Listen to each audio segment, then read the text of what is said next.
Sig van Raan. You pronounce it Van Raan? How do you pronounce it? Van Raan. Van Raan. I only know Sig because he used to own the Cafe Luna, the pizza place, and the Wintertide coffee shop in Vineyard Haven. And I really loved Wintertide because it was like the 1950s bohemian coffee shop with all sorts of.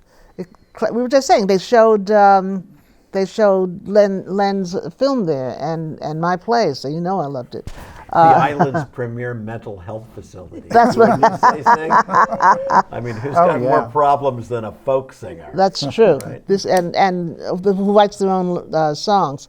But when I found out he was a shrink, a psychiatrist, I was sort of mildly surprised. But then I found out he's also a writer and a thinker, and somehow it all made sense. Sig was born in Holland, but not like Anita. He left in 1945, so he didn't get the bad stuff that she got. And when he emigrated to the United States in 1951, he was already 6 years old. But he had brought with him, as a 6-year-old child, the feeling, the something of having been in Holland during that occupation period.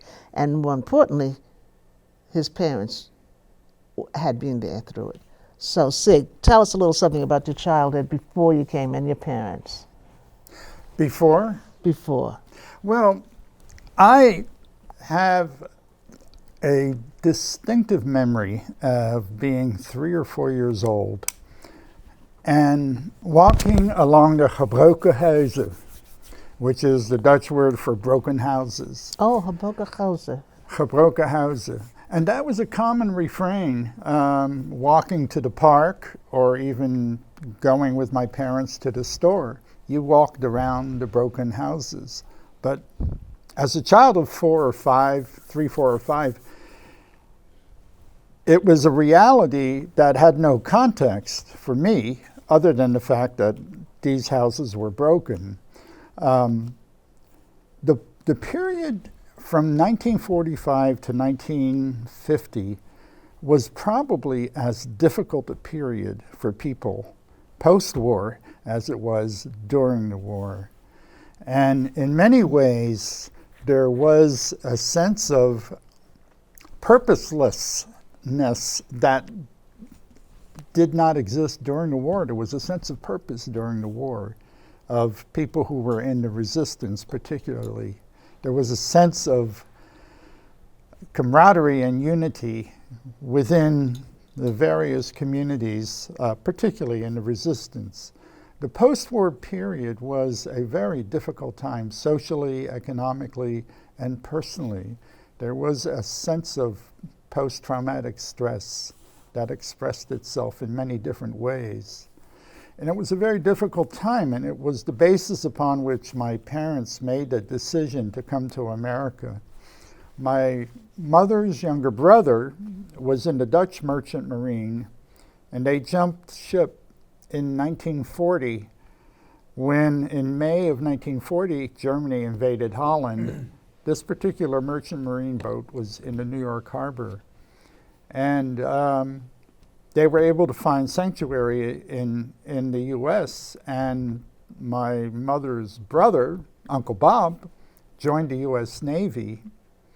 And by having been a Navy veteran in World War II, after the war, he was given citizenship, and it also enabled him to sponsor us as a family to come to America. So we came to America as a family of 4, and with certain memories like of the broken houses, but those memories of broken houses evolved into a greater understanding of what that all was about. So your parents, the life before you were born? What's that? What was your parents' life like before?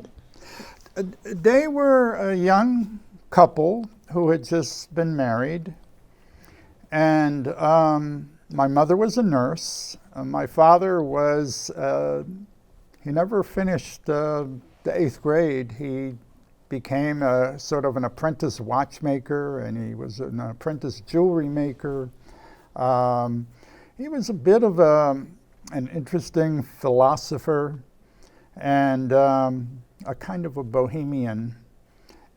He defined himself as a socialist, as a Christian, believing that early Christians were really socialists, that Jesus was a socialist. And so he had this interesting identity. He came from a very Catholic family of 9 children, and his parents were devout Catholics. And but he took his own religious beliefs and sort of converted them into a sort of political understanding of the world. So he met my mom.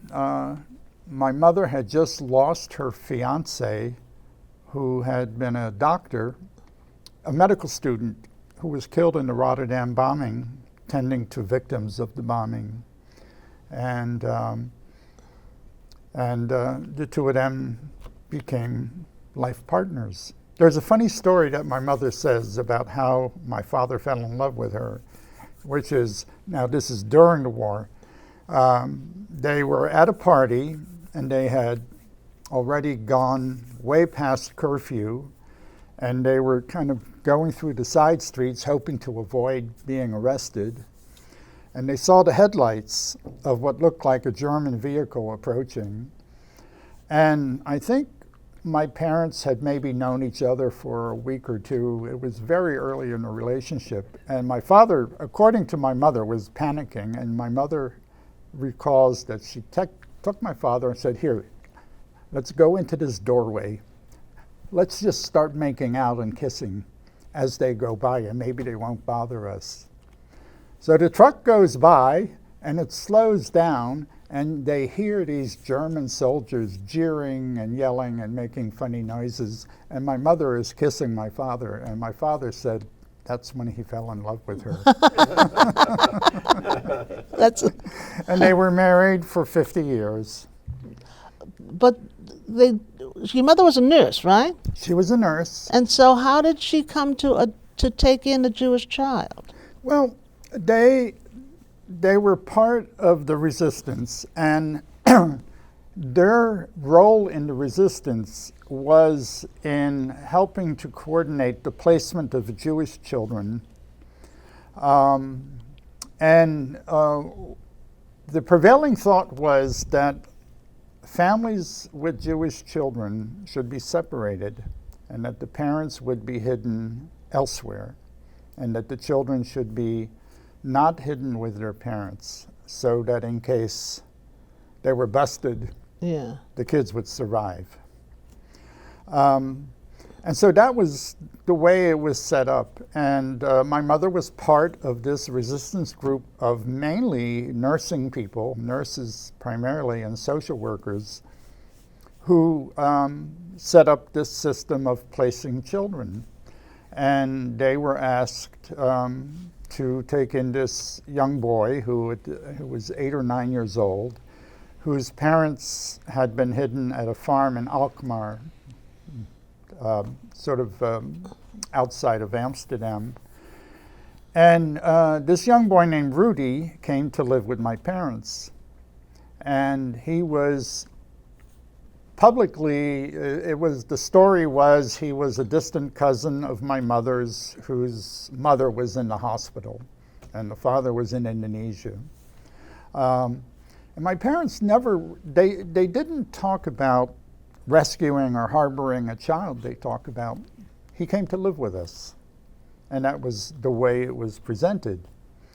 And then perhaps a few months later, another little boy also came to live with my parents. And the thing that's so beautiful is that both of these children were reunited with their parents after the war. But were there no consequences to having these children? What's that? No consequences to getting caught, finding out that these children were not your third cousin? Well, I think you find this out later.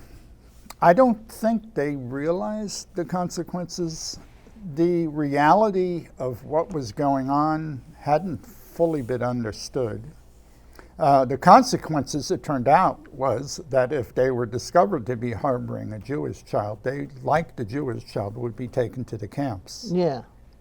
And that reality did eventually emerge. However, that was not in the back of their minds. I asked my parents that question, were you aware of that reality? And there was a certain sense of denial that I think you needed to have under those circumstances. They didn't have any children of their own yet. Not yet. Yeah. My sister was born in 43, and I was born in 45. And Rudy came in 42. So they just said, okay, we'll take this child in. We don't know him. We don't know his parents. We don't, and there's no one's paying us for this, right? And be kind and just be nice to him. I mean, people just did it. They just did it. People just did it. Yeah, I mean, my mother would say, I'm a nurse. It's my calling to be a caretaker.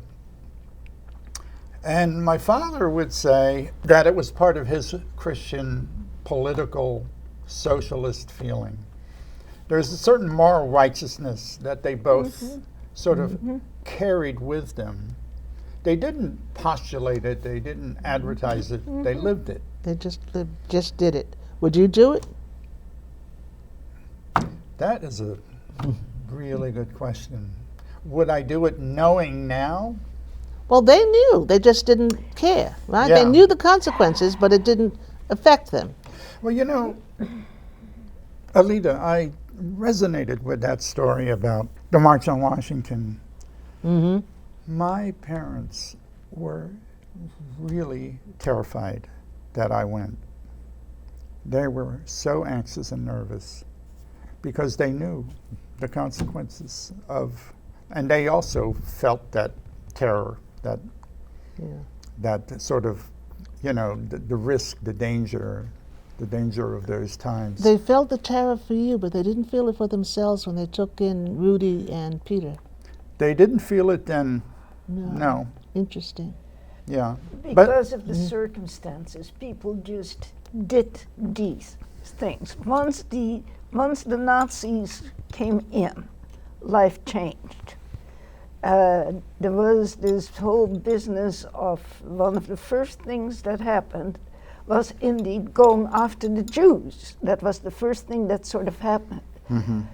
And most Jews were fairly integrated in Dutch society that had come from Germany originally maybe, or they were Dutch Jews or what have you. But my father had a tailor because one shoulder is higher than the other. It sort of seems to run in the family. So he couldn't buy stuff off the racks. And this tailor was Jewish. And once the war started, my father and mother were very much concerned about this guy because the Jews were being lined up. The Jews were immediately in 1940 were targeted as being separate, had to wear the yellow star, and they were targeted immediately. The dock workers in Amsterdam went on strike in 1940. They went on strike in Amsterdam, all the dock workers, because the Germans were picking up Jews. But you know, the issue is the Dutch were irate and angry not because they were Jews, but because they were fellow Dutchmen, fellow Dutch people. Yeah. They did not say the Jewish people, they said our fellow Dutch citizens. And that was probably a very distinctive and a very significant way that, not all of the Dutch, obviously, there was a lot of anti-Semitism, but those who did what my parents did, and the dock workers, it was really about, don't mess with our citizens, whoever they are. So the dock workers clung together because there was safety in that. It was a strike. It was a strike. They went on strike because the Germans were picking up Jews Right. in Amsterdam.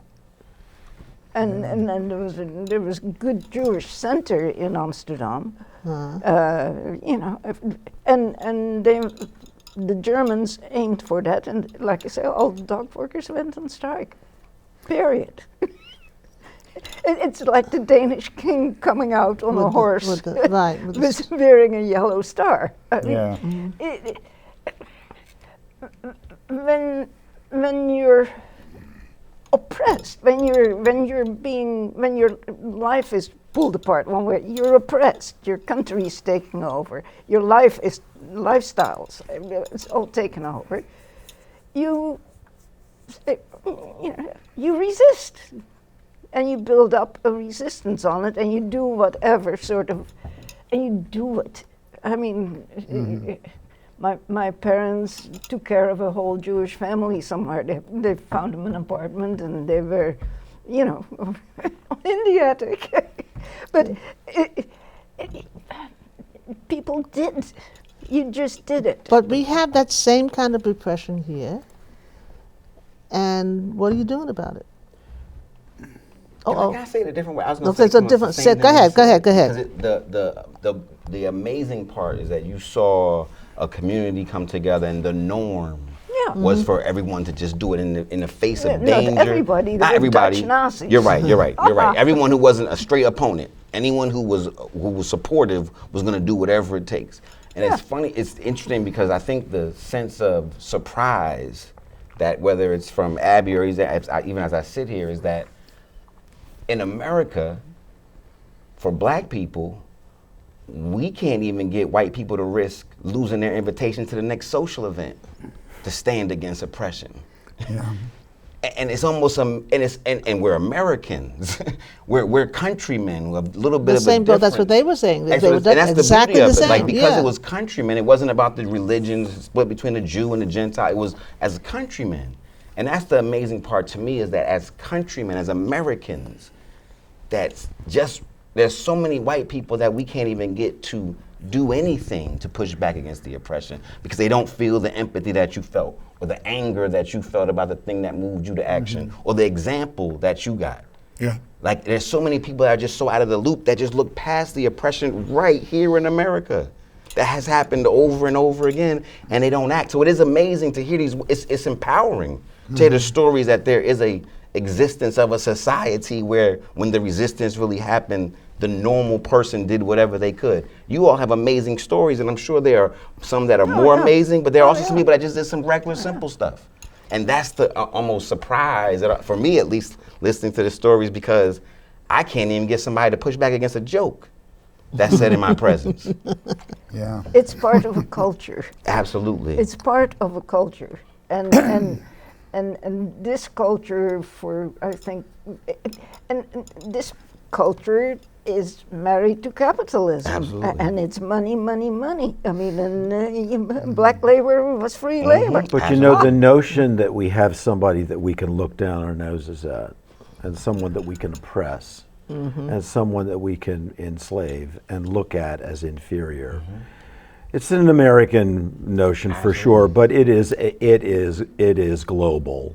Absolutely. I mean, you know, the Swedes think the Norwegians are stupid because they let all of the factories and all the manufacturing happen just on the other side of the border, you know, to make the money and what have you.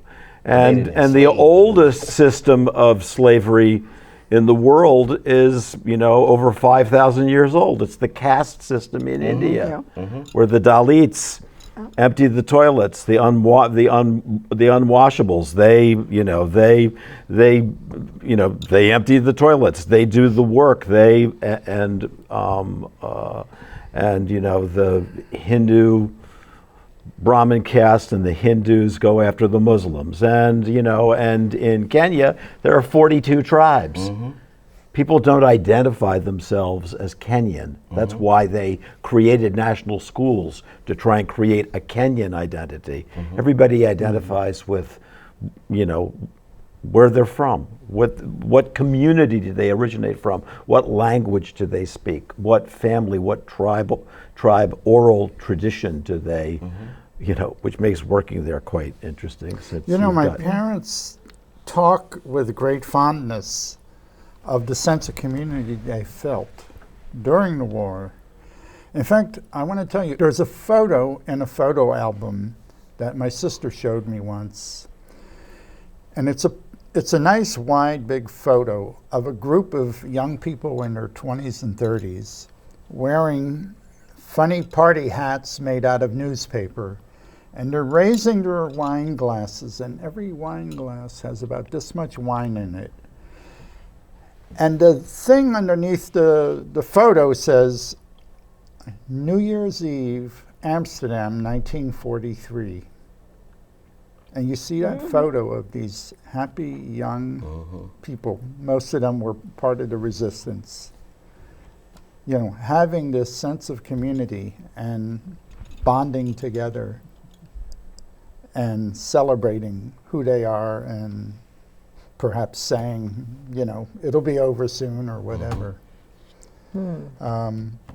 It's an interesting notion of what happens. It's like when you think of the pandemic and how we found community within that. And the amount of sacrifice Or bubbles. during the pandemic and Shared hope and Yeah. you know. And I think that those are things that you can't put back in the bottle. No. I actually think that there is a sea change. There's a moment. I mean, in terms of white people and black people in this country, I think clearly the murder of George Floyd was a trigger. Absolutely. And it filled the streets, and it filled the streets justifiably with angry black people, but it filled the streets with young white people, and it filled the streets with gentrified people, and it filled the streets with people of every age Who were just as angry. who just said, you don't put a knee on a man's neck and watch him die. That's not okay. And you know, we do have in this country. It was televised. Yes. And that was a very... And you know why it was televised? Because a 17-year-old girl Little girl filmed with it it. and uploaded it Just to like social that. media. The power of the media. And I think that, you know, to me in my work, you know, in some ways, you know, we've, not so much you do this work daily, but, you know, we've kind of blown it. We haven't blown it, but our generation has, we've done our thing, and then we've gone about sort of feathering our nests and raising our children and making a living and paying the mortgage and being on the American capitalist gerbil wheel, which is what it is. It's a gerbil wheel. But our children are taking gap years, and they're doing work, and they're helping people, and they know more, and they're starting from a different place, and many more of them are colorblind, and are, you know, and are gender blind, if you will. You know, they have an equanimity to them, they have a morality to them, and they're still young, and they're hopeful. So Sig, tell me, how does the experience, or did the experience of your parents and the things that they did affect your life today? Not just as you were a teenager, but today, what effect does it have on you?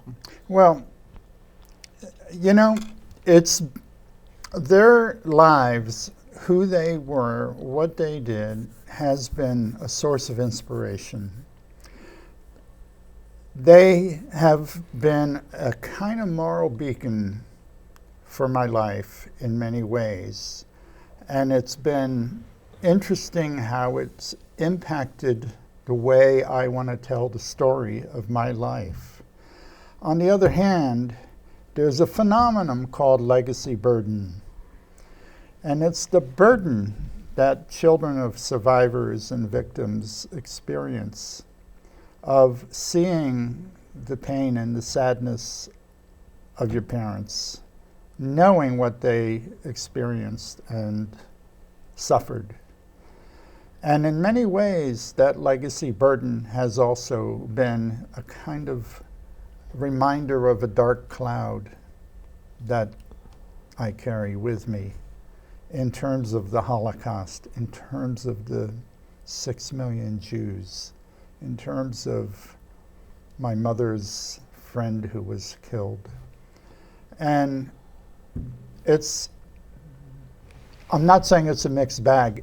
You carry both of them. It's a recognition that you have a very heroic legacy while you also have a very sorrowful legacy. I've taken that and I've turned it into some of my writing.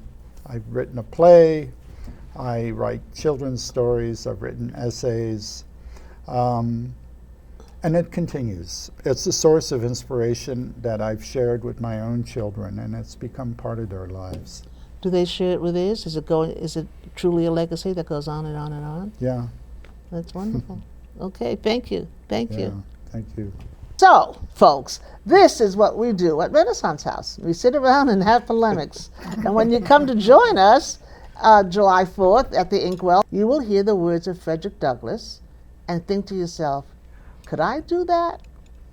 Would I do that? See you next week.